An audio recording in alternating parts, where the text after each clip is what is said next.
dia, segundo A, B e C. Eu ainda não me acostumei com essas aulas virtuais. Tenho uma dificuldade danada de gravar, porque eu gosto mesmo da sala de aula. Do barulho, dos olhares, do movimento, de andar pela sala, ver vocês e sentir a aprendizagem como se ela realmente fosse materializada. E é em cada um de vocês. Parabéns, parabéns ao esforço que todos nós fazemos para manter os canais do conhecimento funcionando. E a nossa aula de hoje está no capítulo 14 do livro de vocês. E vamos hoje discutir a segunda fase do modernismo brasileiro, a geração de 30, que vai de 30 a 45. E a minha expectativa de aprendizagem é mergulhar hoje na poesia de Vinícius de Moraes e Cecília Meirelles. Observar a temática, interpretar, analisar, né, a semântica, a estrutura, o texto, né, o poema, sempre de olho nas inovações modernistas que cada um desses poetas trouxeram para a sua construção literária. E agora, gente, é importante entender que a primeira fase foi a chamada fase heróica. A fase do espírito de demolição, de ruptura com o passado, uma fase ali comprometida com a destruição de velhas formas academicistas, valorização da coloquialidade, valorização do cotidiano. Vocês já viram isso com outras aulas minhas, por exemplo, o poema do Oswald, dê-me um cigarro, diz a gramática, do professor, do aluno e do mulato sabido. Mas o bom branco e o bom negro da nação brasileira dizem todos os dias, deixa disso, camarada, me dá um cigarro. A valorização de uma nova sintaxe agora. Então nós temos uma pegada renovadora dessa proposição linguística. É a valorização do pluralismo linguístico. Mas, quando nós chegamos na segunda fase do modernismo brasileiro, não há mais essa preocupação com a demolição, né? Essa fase tão preocupada em renovar os esquemas do passado. Essa segunda fase é uma fase que tem um caráter mais de maturidade, um pouco maior, até por conta do contexto histórico. Se nós formos verificar o nosso contexto histórico aqui, embora a arte não tenha compromisso com a verdade, vocês sabem disso, mas nós temos, por exemplo, em 29, a quebra da Bolsa de Valores de Nova York, nós temos a Revolução Constitucionalista, nós vamos ter aí a chamada a Era Vargas e também a Segunda Guerra Mundial. Então, um contexto de grandes mudanças e que exigiam ali também que nós tivéssemos o espírito voltado para a compreensão existencial, psicológica também, o que isso representava psicologicamente para o comportamento humano. Então vamos verificar aqui, por exemplo, que essa fase ela vai iniciar o chamado processo de amadurecimento, claro, levando em conta todas as conquistas da chamada primeira fase do modernismo brasileiro. Então eu começo falando a vocês, por exemplo, do que é que vocês têm que considerar nesse contexto. O foco ao mundo contemporâneo, esse reflexo de todas as demandas sociais, é uma arte muito mais engajada, que se produz a partir da década de 30. Nós temos essa reflexão sobre o sentido da existência, conforme já falei para vocês, um conflito existencial, espiritual, versus desilusão, né? Nós temos um texto mais focado nas questões sociopolíticas, nas reflexões sociopolíticas e um engajamento social muito mais abrangente. Eu vou amar trabalhar com vocês o Carlos Drummond de Andrade, porque eu sou apaixonada, um poeta que muito bem representa esta segunda fase aí, com todo esse espírito de engajamento, né, de reflexão, esse caráter um tanto quanto filosófico, né? E aí nós vamos a uma perspectiva realista, no sentido de produzir obras neorrealistas, neonaturalistas, sobretudo na prosa do Graciliano Ramos e da Raquel de Queiroz, que vamos ver adiante, ou melhor, vocês já viram isso né? Nós estamos na poesia, vocês já viram a prosa, então vocês viram que a prosa da década de 30 é uma prosa que tem uma influência, né, dessa visão do realismo naturalista, chamamos de neonaturalismo, neorrealismo, Graciliano Ramos, José Lins do Rego, Raquel de Queiroz, entre outros, né? Vamos ver aqui o Vinícius de Moraes, ele é o poetinha, né? O Vinícius de Moraes é um grande compositor brasileiro. Falar no Vinícius, a gente pensa logo no Garoto de Ipanema, né? A gente pensa em Eu Sei Que Vou Te Amar, por toda a minha vida eu vou te amar. E pensa logo também no soneto da fidelidade, né? De tudo ao meu amor serei atento antes, e quanto ao zelo e sempre tanto, que mesmo em face do maior encanto, nele se encante mais o meu pensamento. E lá no final do poema, né? Que não seja imortal o posto que chama, mas que seja infinito enquanto dure. Quando a gente está apaixonado, a gente puxa sempre alguma coisa do Vinícius de Moraes para impressionar ainda hoje. Então ele começa a fase dele, a chamada poesia espiritual, a poesia transcendental, uma influência simbolista, né? Às vezes tem aí um caráter mais neossimbolista. A segunda fase dele, que é a segunda fase mais sensual, erótica, né? E também a fase social. Alguns críticos literários separam a obra dele em 3 fases. Vocês podem pesquisar algumas obras aí, que vocês encontrarão 3 fases do Vinícius de Moraes. O livro de vocês traz apenas 2 fases, que essa fase, a segunda fase, está dividida tanto na poesia chamada sensual, o poema, o lírico, o lirismo amoroso, muito acentuado, mas também a poesia de caráter social, né? Nós vamos ver aí o soneto da separação, que é essa poesia lírica, como podemos ver também o soneto da fidelidade. Você vê que o Vinícius de Moraes é como se cada poema de amor dele, como se ele vivesse realmente toda aquela demanda amorosa. Nós temos o eu lírico, né, confundindo-se com o seu próprio autor, né, na construção da sua arte literária, né?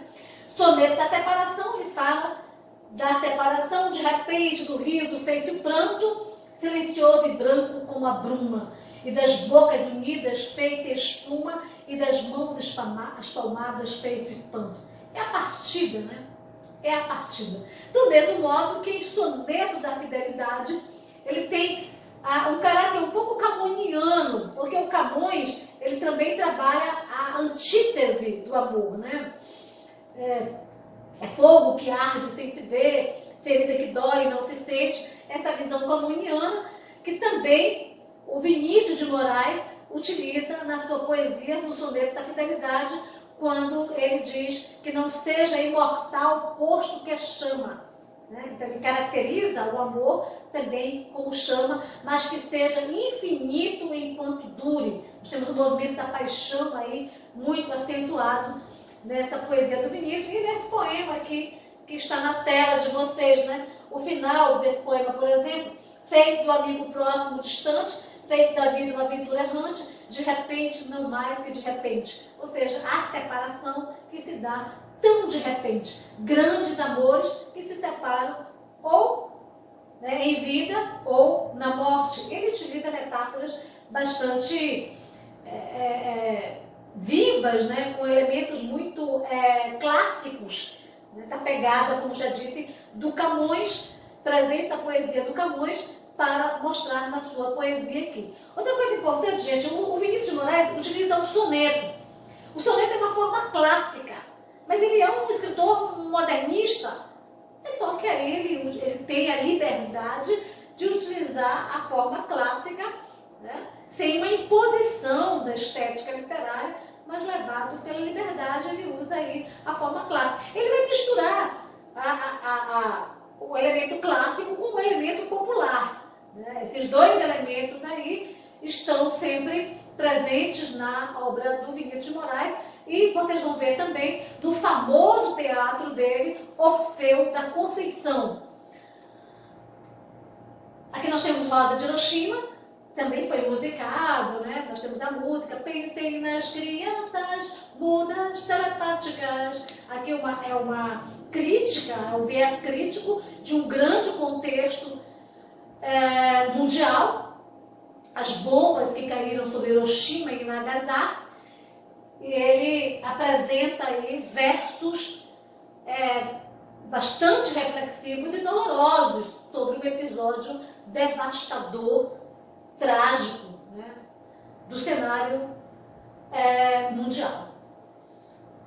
Aí nós temos a anti-rosa, porque ele usa a metáfora da rosa, mas a rosa, né, a figura da bomba caindo é a anti-rosa.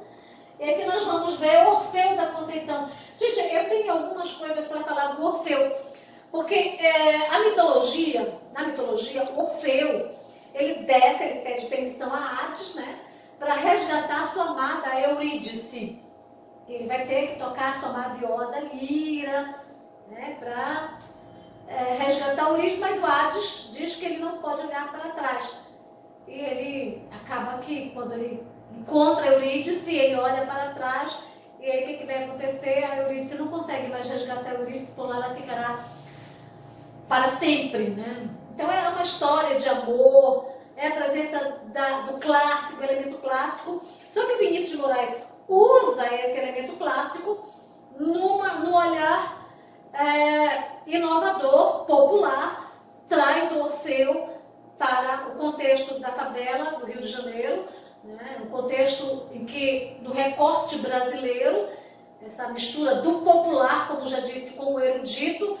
E essa obra é uma obra de um caráter crítico muito grande, porque nós temos várias discussões aí. Por exemplo, no teatro, é a primeira vez que artistas negros vão representar, vão teatralizar. Isso é fantástico, sensacional.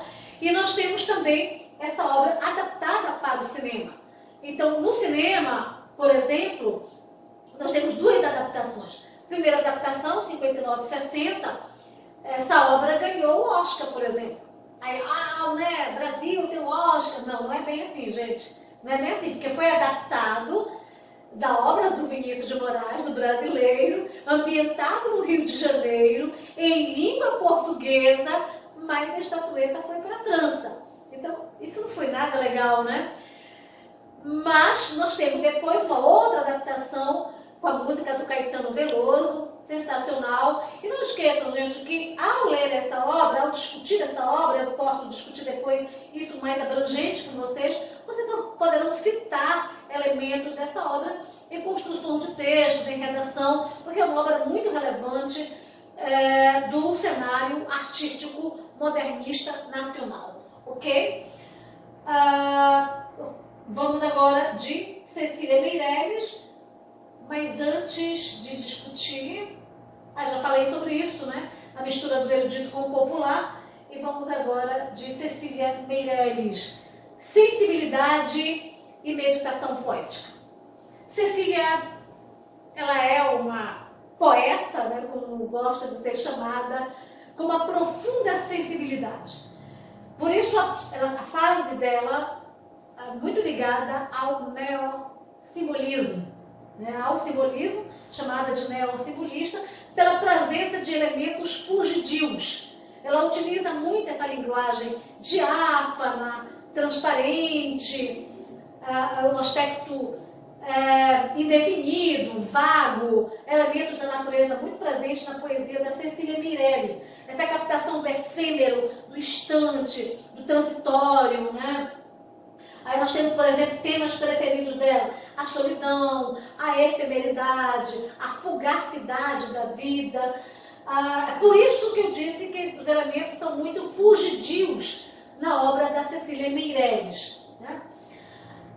Nós vamos ver, por exemplo, aqui nós temos até uma citação que eu vou ler com vocês aqui: acordar a criatura humana dessa espécie de sonambulismo em que tantos se deixam arrastar, mostrar-lhes a vida em profundidade, sem pretensão filosófica ou de salvação, mas por uma contemplação poética afetuosa e participante. Então é como se o eu lírico se encarregasse de desvendar a existência dos elementos mais contemplativos. O poeta está em estado de contemplação, né? Observando o desenrolar existencial. É claro, é evidente que aqui se diz que ela não tem pretensão filosófica, mas nós temos um caráter filosófico nas suas construções poéticas. E eu vou aqui mostrar para vocês, por exemplo, aqui são as primeiras obras dela, primeiras obras que apresentam esse caráter muito simbolista, chamados neossimbolistas, né? Aqui eu tenho, em 39, nós temos o Romanceiro da Inconfidência, que eu vou falar muito rapidamente com vocês sobre ele, né? E vou mostrar esta poesia, Motivo. Eu canto porque o instante existe. Então veja, instante. Temos a ideia de fugacidade, de efemeridade. Não esqueçam que a Cecília Meirelles, apesar de ser uma escritora modernista, em alguns momentos ela tem uma preocupação com o verso, com a forma, né? É claro que tem as poesias assimétricas, mas em algum momento ela tem esse cuidado com a forma poética, né? E a minha vida está completa. Não sou alegre nem sou triste, sou poeta. Nós temos a antítese, irmão das coisas fugidio. Aqui nesse contexto, né, você observa aí, aqui, irmão das coisas fugidias. Então, a presença do efêmero na poesia da Cecília. Atravesso noites e dia ao vento. Vento, elemento da natureza, elemento fugidio. Né? Se desmorono ou se edifico, antítese. Né? Se permaneço ou me desfaço, não sei, não sei, não sei se fico ou se passo. Sei que canto a poesia, né? A inspiração poética. E a canção é tudo. Tem sangue eterno e asa ritmada. Essa última expressão metafórica em relação ao sentido da poesia. A poesia tem sangue eterno e tem asa ritmada. E um dia sei que estarei mudo. A passagem, né?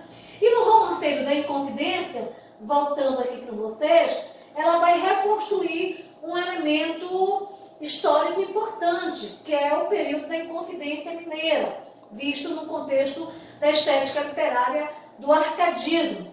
Ela vai narrar o episódio da Inconfidência Mineira, não se limitando ao fato, né, histórico em si, mas buscando muitos elementos aí relativos à existência humana, né? A coragem, o amor, a traição, a morte, a covardia, o sonho.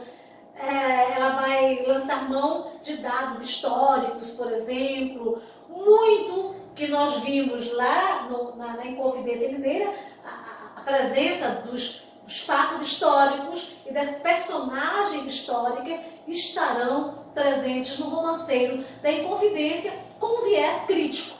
Tá? Eu vou mostrar aqui para vocês rapidamente uma questão de Enem relativa ao Romanceiro da Inconfidência. Acompanhem comigo. Tá? Aqui vocês têm as palavras, vocês vão dar uma lida aí no material. Olha aí, minha aula está terminando, já foi demais aqui. E aqui nós temos a pergunta, né? O fragmento destacado foi transcrito do Romanceiro da Inconfidência, centralizado no episódio histórico da Inconfidência Mineira. No entanto, elabora uma reflexão mais ampla sobre a seguinte relação entre o homem e a linguagem. Então, vocês têm a alternativa B, as relações humanas em suas múltiplas esferas têm seu equilíbrio vinculado ao significado das palavras. A palavra revelando o indivíduo nesse contexto. A gente acaba sendo muito rápido por conta do tempo. Né? Já encerrou aqui, eu já fui demais. Vamos daí continuar com nossas aulas no próximo vídeo.